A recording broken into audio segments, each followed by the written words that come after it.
Untuk speaker kita yang kedua, dia adalah seorang sandiman ahli muda BSSN, ya, dengan topik implementasi kriptografi dan digital forensik, ya, yang akan disampaikan langsung oleh Bapak Faisal Ahmad. Kita masih menunggu sebentar lagi, ya. Oke, sudah hadir bersama dengan kita semua. Baik, selamat pagi Pak Faisal. Selamat pagi, Mas. Salam sehat Pak Faisal. Alhamdulillah. Alhamdulillah Pak, baik, terima kasih sudah hadir pagi hari ini. Dan langsung saja Pak, Bapak boleh menyampaikan topik implementasi kriptografi dan digital forensik. Terima kasih moderator. Izinkan kami untuk menyampaikan materi di pagi hari ini. Yang kami hormati para pejabat pimpinan dari Badan Siber dan Sandi Negara, Bapak Ibu peserta Fortrip Talks. Assalamualaikum warahmatullahi wabarakatuh. Salam sejahtera bagi kita semua, salam sehat selalu. Jadi alhamdulillah di pagi ini saya mendapatkan kesempatan untuk sharing ya, berbagi ilmu dengan Bapak Ibu sekalian terkait dengan materi implementasi kriptografi dan digital forensik.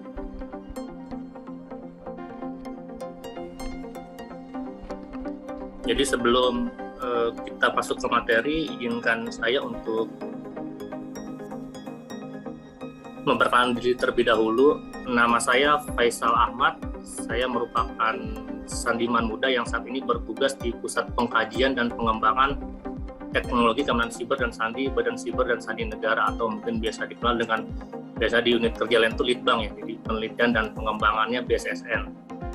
Pendidikan formal saya merupakan lulusan dari Akademi Sandi Negara, lalu saya melanjutkan pendidikan di Sarjana Sistem Informasi STMIK Muhammadiyah.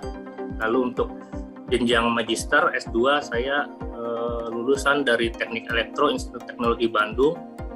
Lalu ini beberapa sertifikasi yang pernah saya ikuti. Ini yang pertama terkait dengan Network Security Administrator dari Konsil. Lalu ada Computer Hacking Forensic Investigation, ada Certified Ethical Hacker, ada Certified Security Analysis ECSA, ini semua dari isi Konsil.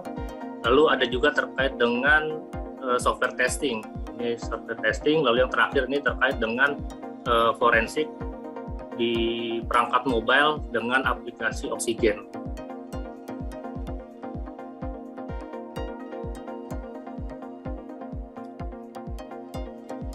Jadi ini merupakan outline yang akan kita bahas pada pagi hari ini menjelang siang. Ini ada 3 besaran terkait dengan kriptografi. Jadi saya akan sedikit membahas kriptografi secara dasar. Mungkin dari Bapak Ibu ada yang masih belum mengenal apa sih itu kriptografi. Lalu terkait dengan kriptografi ini akan saya sampaikan juga bagaimana implementasinya untuk digital forensik dan anti digital forensik. Jadi kalau kita bicara kriptografi ini memang ada istilah itu 2 koin ya, doktrin sistem mata uang atau pisau ya, jadi ada yang tajam, ada yang tumpul. Jadi memang ini kriptografinya ada 2 sisi, ada yang bisa digunakan untuk hal yang baik atau juga hal yang buruk atau jahat.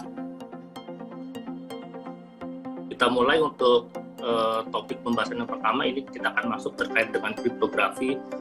Mungkin tadi sudah dari Pak Fred sudah banyak menjelaskan terkait dengan manajemen di kriptografi. Ini saya akan mulai pembahasan mungkin dari dasar terlebih dahulu. Jadi kalau kita bicara definisi kriptografi, ini memang secara ilmunya ini ada kriptologi awalnya. Jadi ada kriptologi, dia dibagi 2, ada kriptografi dan kriptanalisis. Jadi kalau kriptografi adalah ilmu atau seni yang merahasiakan atau membunyikan suatu tulisan, pesan atau informasi. Nah, sedangkan kalau untuk kriptanalisis adalah kebalikannya. Jadi bagaimana kita melakukan pemecahan hasil dari kriptografi tanpa mengetahui kuncinya. Nah, ini analisis. Nanti kita lebih banyak untuk implementasi ini kita akan mengarah ke kriptografi. Nah, kriptografi sendiri secara 3 besaran, ini ada symmetric cipher. Ini nanti akan saya jelaskan dengan ilustrasi gambar agar lebih memudahkan. Ada symmetric cipher, ini biasanya adalah yang untuk kunci dekripsi dan enkripsinya adalah sama. Lalu ada asymmetric cipher, ini adalah yang kunci enkripsi dan dekripsinya adalah berbeda ya. Ada kunci private dan kunci publik. Lalu ada fungsi hash. Lalu untuk simetriknya ada 2. Itu adalah enkripsi yang berbasis blok dan enkripsi yang berbasis stream. Jadi intinya untuk kriptografi adalah ilmu untuk merahasiakan atau menyembunyikan suatu pesan-pesan atau informasi. Nah, untuk kriptografi sendiri memiliki dua komponen utama. Jadi kalau Bapak Ibu mungkin pernah mendengar segitiga ya, segitiga keamanan informasi itu ada confidentiality, integrity, sama availability. Jadi kalau saya masukkan ke segitiga keamanan informasi itu, untuk kriptografi ini masuk ke yang poin pertama dan poin kedua, yaitu confidentiality dan integrity. Karena kalau untuk availability ini, untuk kriptografi ini tidak bisa secara langsung mendukung ya untuk availability. Kita kembali ke komponen kriptografi, ini ada enkripsi. Enkripsi ini sebenarnya tujuannya adalah penyembunyian pesan, sehingga tidak bisa dibaca oleh siapapun selain pemilik pesan atau penerima pesan yang dituju. Jadi sebenarnya kalau dibaca sebenarnya mungkin bisa ya, tapi mungkin dimengerti, tidak dimengerti. Jadi misalnya ketika ada tulisan yang dienkripsi, ini menjadi acak, kita baca bisa hurufnya, tapi itu kita tidak bisa mengerti. Lalu yang kedua adalah integritas. Jadi ini memastikan pesan tidak berubah saat dikirimkan atau dipesan. Jadi kalau kita bicara kriptografi, ini kegunaannya ada untuk diri kita sendiri, untuk menyimpan pada perangkat secara aman, atau kita akan mengirimkan ke rekan kita ya. Jadi kita mengirimkan agar sampai tujuan ke rekan kita itu secara aman juga. Nah, ini proses enkripsi. Ini proses enkripsi, jadi ini saya buat ilustrasinya. Jadi ini ada Budi dan Anita ya. Jadi Budi dan Anita nih, untuk Budi dia akan mengirim pesan kepada Anita. Pesan ini misalnya, halo Anita. Ini pesan yang bisa dibaca dan dimengerti. Lalu dia melakukan proses enkripsi menggunakan suatu algoritma enkripsi. Dan jangan lupa ketika kita bicara enkripsi ini pasti ada yang namanya kunci. Nah, kunci ini dimasukkan untuk proses enkripsi. Jadi untuk proses enkripsi ada dua inputan, ada kunci dan pesan yang akan dienkripsi. Nah, ketika sudah melalui proses enkripsi, menjadi seperti ini pesannya. Jadi kalau kita lihat nih secara visual, kita baca bisa, tapi kita tidak bisa mengerti apa maknanya gitu. Jadi bisa dibaca tapi kita tidak dapat mengerti. Lalu setelah Anita menerima pesan dari Budi, ini dia akan melakukan proses dekripsi dengan menggunakan kunci. Nah, tadi kita sudah bicara ada kunci yang asimetrik sama simetrik. Nah, kalau simetrik itu kunci yang dipakai Budi sama Anita sama. Tapi kalau simetrik kuncinya sama, tapi kalau asimetrik kuncinya berbeda. Ini ada perhitungannya sendiri, ada public key dan private key. Jadi bukan sembarang artinya tidak sama, tapi memang tidak sama, tapi itu adalah pasangan kuncinya. Ini ketika didekripsi, ini akan menghasilkan pesan yang kira dapat dibaca sesuai dengan yang dikirimkan oleh si Budi. Jadi enkripsi ini menyamarkan suatu pesan sebagai cara untuk menyembunyikan isinya. Dengan dekripsi ini kebalikannya. Jadi yang tadi disamarkan, tidak dapat dibaca, tidak dapat dimengerti, ini akhirnya bisa dibaca dan dimengerti. Nah, ini adalah contoh algoritma enkripsi yang saat ini ada ya. Mungkin ini di tabel ini tidak semua algoritma enkripsi masuk, cuma ini yang memang populer dan umum diimplementasikan. Jadi kalau untuk algoritma enkripsi sendiri, tadi mungkin sudah dibahas juga oleh Pak Fred ya. Jadi ada algoritma terbuka dan algoritma tertutup. Jadi kalau algoritma terbuka ini yang sifatnya standar dan memang ini dibuka di publik, prosesnya seperti apa gitu. Jadi contohnya seperti ada DES, AES, RSA. Jadi memang kekuatan di algoritma standarnya adalah kekuatannya di manajemen kuncinya tadi seperti dijelaskan oleh Pak Fred. Lalu selain algoritma standarnya ada yang disebut dengan algoritma proprietary atau tertutup. Nah, ini biasanya untuk algoritma proprietary ini memang algoritmanya tidak dibuka ke publik, memang biasanya untuk kalangan-kalangan tertutup, misalnya di sifatnya rahasia, misalnya di pemerintahan atau di militer. Nah, untuk algoritma enkripsi bersifat rahasia. Jadi jika kunci tadi enkripsi dan dekripsinya sama, maka disebut algoritma simetrik. Tapi kalau enkripsi dan dekripsinya berbeda, maka disebut algoritma asimetrik. Jadi dari daftar algoritma ini sendiri memang ada spesifikasinya terkait dengan kunci dan blok yang digunakan. Nah, tadi untuk komponen kriptografi ada dua, yaitu terkait dengan enkripsi dan integritas. Nah, ini untuk yang integritas ini saya berikan ilustrasi untuk memudahkan Bapak Ibu memahami apa sih integritas dalam suatu data digital. Jadi di sini contohnya saya ada 2 gambar, misalnya gambar yang pertama ini gambar kucing. Ini ukurannya 12.000 byte. Nah, ketika dia masuk ke suatu fungsi hash, nah fungsi hash ini merupakan fungsi yang diperuntukkan untuk menghitung integritas suatu file ya. Jadi kalau mungkin ada istilahnya ada DNA file, mungkin ada istilah seperti itu juga menggunakan fungsi hash. Jadi fungsi hash ini adalah fungsi yang memetakan suatu string tak terbatas menjadi suatu string dengan panjang tertentu atau n-bit. Jadi misalnya ini ada gambar kucing ukurannya 12.000 byte. Nah, ini dimasukkan ke dalam fungsi hash, dia akan menjadi n-bit. Nah, n-bit ini bisa jadi 128 bit, 256 bit, atau 512 bit, ini tergantung dari spesifikasi dari fungsi hash-nya. Nah, ini yang kedua ada gambar ikan. Nah, gambar ikan ini secara ukuran berbeda dengan gambar kucing ya. Gambar ikan ini ukurannya 9.000 byte, ketika masuk fungsi hash dia akan sama menjadi n-byte, n-bit. Jadi berapapun panjang dari inputnya, ini outputnya sesuai dengan spesifikasi keluaran dari fungsi hash-nya. Jadi misalnya ini 256 bit, ini walaupun gambarnya 12.000 bit dan 9.000 bit, keluarannya akan menjadi 256 bit. Akan tetapi nanti isinya yang akan berbeda, tapi secara panjang datanya ini akan sama. Nah, ini untuk fungsi hash yang saat ini ada, ini sama seperti algoritma enkripsi, ini juga terdiri dari fungsi hash standar. Ini ada MD4, MD5. Nah, ini memang yang umum digunakan biasanya adalah MD5, SH1 dan SH2. Nah, SH3 ini kebetulan nih masih baru, secara implementasi masih belum banyak ya. Jadi masih belum banyak, walaupun ini sudah agak lama dikeluarkan untuk menjadi standar. Lalu untuk fungsi hash sendiri juga ada yang fungsi hash proprietary atau tertutup. Nah, ini memang digunakan untuk kalangan terbatas, jadi memang tidak dipublikasikan, sama halnya dengan algoritma enkripsi yang proprietary. Nah, untuk output sendiri, untuk fungsi hash ini saat ini umumnya memang terdiri dari 128 bit sampai dengan 512 bit. Ini yang umumnya ada di publik ya. Tapi untuk fungsi hash proprietary ini, kalau untuk fungsi hash proprietary mungkin kita tidak bisa ketahui ya, karena memang ini sifatnya tertutup ya, hanya terbatas di kalangan tertutup.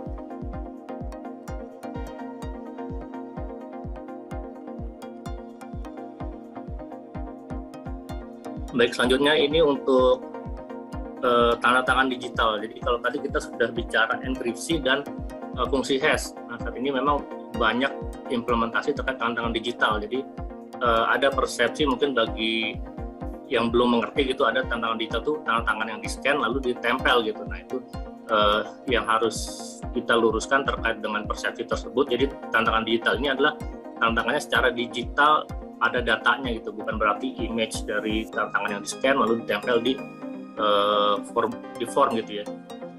Nah, untuk tanda tangan digital ini sebenarnya merupakan perpaduan dari algoritma enkripsi dan fungsi hash. Jadi seperti tadi kita lanjut lagi, ini antara Woody dan Anita ya. Jadi kalau tadi enkripsi datanya, nah kalau tanda tangan digital ini lebih ke arah otentikasi dari data dan pengirimnya. Jadi ketika si Woody mengirim halo Anita, ini masuk ke fungsi hash, ini jadi n-bit. Nah, n-bit ini adalah menanda otentikasi atau integritas dari file halo Anita. Lalu dia melakukan enkripsi menggunakan kunci private, lalu ini akan menjadi tanda tangannya si Budi. Nah, tanda tangan Budi ini ditempel ke file yang asli. Jadi file asli halo Anita isinya, lalu ada tanda tangan si Budi. Jadi perbedaannya kalau di tanda tangan digital ini umumnya adalah filenya ini bisa dilihat ya.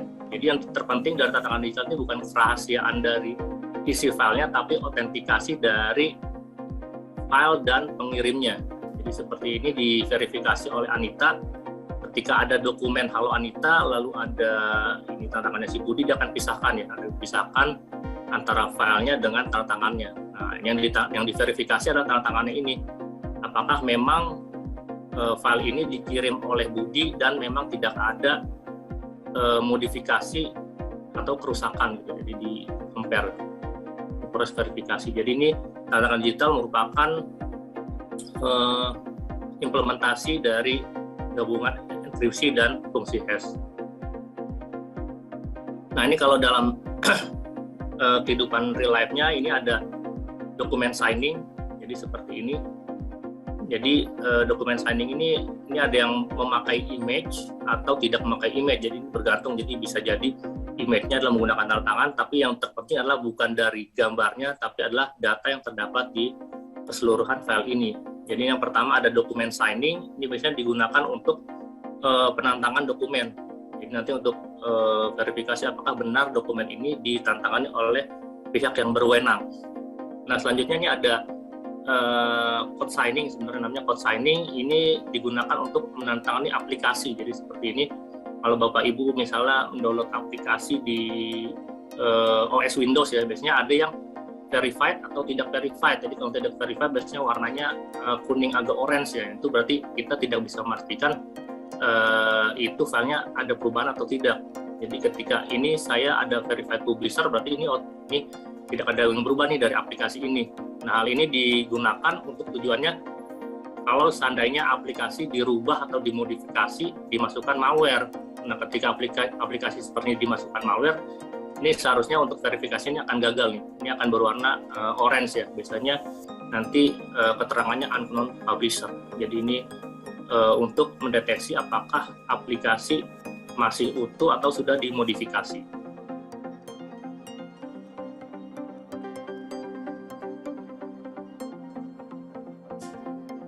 Baik, selanjutnya ini implementasi kriptografi pada digital forensik. Jadi ini mungkin sisi baiknya kriptografi yang mendukung untuk digital forensik. Jadi untuk ruang lingkupnya ini saya batasi terhadap barang bukti digital. Jadi memang kalau kita bicara barang bukti digital ini untuk menjaganya biasanya tidak langsung barang bukti tersebut dianalisis ya. Jadi memang untuk analisisnya itu menggunakan barang bukti yang sudah di imaging. Nah ini ada proses drive imaging, biasanya ini membuat duplikat bit per bit ya untuk membantu penyimpanan bukti digital dalam penyelidikan. Jadi memang nanti yang akan dianalisis memang hasil dari drive imaging. Lalu ada juga terkait yang kriptografi, ini adalah hash value dari proses imaging menghasilkan hash kriptografis. Nah ini bisa menggunakan MD5 atau SH1 atau mungkin algoritma SH yang lain.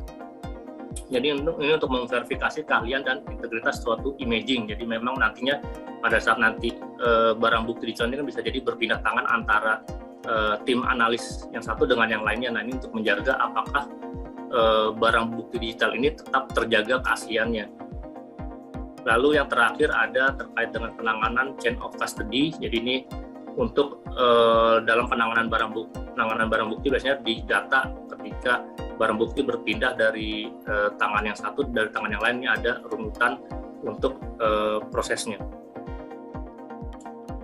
Nah untuk drive imaging ini dapat dilakukan implementasi enkripsi. Jadi implementasi enkripsi ini bisa secara digital, yaitu adalah filenya dienkripsi. Jadi walaupun nanti dipindah tangankan, kalau jatuh ke pihak yang tidak berwenang, ini tidak bisa dibuka. Nah itu bisa secara digital, logik, atau secara hardware. Jadi memang sekarang sudah banyak perangkat-perangkat hardware yang mendukung enkripsi. Jadi ini seperti ini di enkripsi storage yang dilindungi oleh PIN. Jadi hanya yang memiliki PIN yang bisa membukanya. Lalu selanjutnya ada implementasi fungsi hash. Jadi untuk implementasi fungsi hash ini bisa pada drive-nya, satu drive langsung seperti ini, atau bisa juga per kontennya. Jadi kalau ini per drive-nya, jadi misalnya satu hard disk, oh ini nilai hash-nya sekian datanya. Lalu ada juga per kontennya, seperti ini ketika melakukan forensik terhadap perangkat mobile ya. Jadi ketika ada SMS, oh ini per SMS ini sudah ada nih hash-nya nih. Jadi ketika SMS-nya ada yang dirubah, nah ini bisa ketahuan nih dari MD card-nya sudah tidak cocok. Nah ini untuk chain of custody, memang sekarang banyak paper-paper yang untuk propose untuk penerapan chain custody menggunakan blockchain. Jadi kalau Bapak Ibu pernah mendengar teknologi blockchain yang memang sekarang banyak digunakan untuk cryptocurrency, ini bisa juga untuk penanganan barang bukti. Nah ini bisa juga mengimplementasikan fungsi enkripsi dan fungsi hash. Nah ini tadi kita sudah bahas kriptografi pada digital forensik ya, jadi yang mendukung. Nah sekarang ini ada kebalikannya, kriptografi untuk anti digital forensik. Nah ini mungkin nantinya ini akan menjadi tantangan bagi para analis yang bekerja dalam bidang digital forensik. Nah, untuk metode anti digital forensik ini akan ada 5 pembahasan terkait dengan network, end-to-end encryption, full disk encryption, file based, dan data overwritten. Nah, ini untuk network traffic encryption. Jadi kalau kita lihat ini ketika kita mengirimkan data ya, ketika transport layer menggunakan TLS atau virtual private network, kalau kita mengirimkan data, ini kita lihat memang secara trafficnya terenkripsi. Jadi kalau ada forensik atau memang penyerang itu dia menyadap di trafficnya, ini tidak akan dapat. Tapi kalau ketika di servernya ini dapat ya, karena memang fungsinya hanya mengamankan dari sisi trafficnya saja. Tapi dari sisi servernya ini tidak diamankan, jadi hanya mengamankan di sisi traffic. Nah, ini selanjutnya ada istilah end-to-end encryption yang mungkin Bapak Ibu sekarang ini lagi booming ya, end-to-end encryption. Apa sih end-to-end encryption? Jadi end-to-end encryption ini skema enkripsi untuk menjamin pesan hanya dapat diketahui oleh pengirim dan penerima. Jadi kalau kita lihat perbedaannya tadi, server mengetahui ya kalau tadi hanya traffic encryption, tapi kalau end-to-end encryption ini si server tidak mengetahui. Jadi kalaupun nanti dilakukan forensik dari sisi traffic dan servernya ini terenkripsi. Jadi hanya pengirim dan penerima yang dapat mengetahui. Nah, pertanyaannya apakah end-to-end encryption aman? Nah, ini tergantung, karena kalau kita lihat istilah tadi, end-to-end encryption adalah mengamankan dari pengirim dan penerima. Jadi server tidak mengetahui, akan tetapi kita perlu tahu ketika disimpan dalam perangkat pengirim atau penerima, ini data aplikasi ini dienkripsi atau tidak. Nah, ini hasil penelitian kami ya terhadap beberapa aplikasi chat yang populer gitu ya. Jadi kalau ada 4 aplikasi, ini bukan saya tidak cantumkan namanya, hanya ilustrasinya saja. Ini kami lakukan penelitian terhadap 4 aplikasi chat. Ini secara transmisi ini rata-rata sudah aman ya. Jadi dari pengirim dan penerima ini aman. Akan tetapi celah ini terdapat pada sisi penyimpanan aplikasinya. Jadi dari 4 aplikasinya hanya 1 yang terenkripsi. Jadi kalau kita bicara end-to-end aman sampai pengirim dan penerima, tapi kalau ketika dilakukan forensik, ini datanya bisa diambil ya menggunakan software tool forensik, misalnya Oxygen gitu ya. Jadi karena dia sifat datanya adalah plain.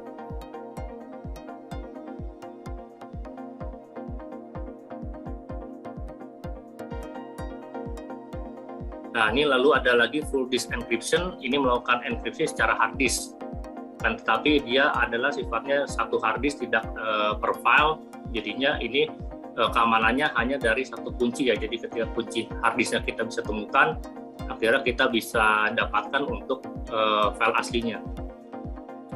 Nah, selanjutnya ada file based encryption. Jadi ini bedanya dengan disk. Kalau disk tadi satu hard disk kita enkripsi, kalau file based ini bisa per file dan kuncinya bisa berbeda-beda. Nah, ini langkah baiknya memang kalau untuk anti digital forensik ini kita melakukan keduanya ya. Jadi disk encryption sama file based encryption, jadi double encryption di disk dan di masing-masing file.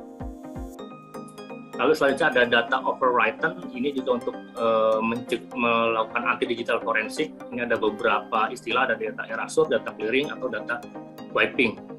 Nah, untuk data random ini biasanya kita menggunakan pembangkit random ya, atau bisa juga menggunakan algoritma enkripsi atau fungsi hash. Nah, ini yang terakhir untuk tingkat kekuatan kriptografi. Jadi ini tantangan bagi para analis digital forensik. Yang pertama algoritma enkripsi. Nah, kalau tadi file enkripsi menggunakan algoritma standar, ini mungkin bisa dicari toolsnya ya. Misal algoritma AES ini mungkin banyak di internet bagaimana brute force AES gitu. Tapi ketika tadi kita bicara algoritma proprietary, ini kita harus cari dulu nih algoritmanya apa dan prosesnya seperti apa. Lalu terkait dengan kunci kriptografi, ini semakin panjang, ini semakin untuk digital forensik akan sulit nih ketika kita melakukan crypt analysis, apalagi ketika algoritma proprietary tertutup dan bitnya kita tidak tahu nih berapa bit kunci yang harus kita coba. Lalu yang terakhir terkait dengan kompleksitas kunci, ini ada input kunci atau password. Karena kalau kita bicara aplikasi file enkripsi secara umum, user itu biasanya tidak diminta input kunci, tapi diminta input password. Nah, passwordnya itu biasanya akan di-generate oleh suatu penurunan kunci untuk menjadi kunci kriptografi. Jadi ini tergantung juga ketika user nih kunci atau passwordnya kompleks atau tidak, atau umum gitu, misalnya kata-kata umum dari kamus, nah itu biasanya akan mudah gitu ketika dilakukan digital forensik atau kita melakukan crypt analisis. Tapi ketika passwordnya panjang dan kompleks, nah ini akan menjadi tantangan tersendiri bagi para analis digital forensik. Jadi ini tingkat keluaran kriptografi ini tergantung dari tiga faktor ini yang akan menjadi tantangan bagi para analis digital forensik.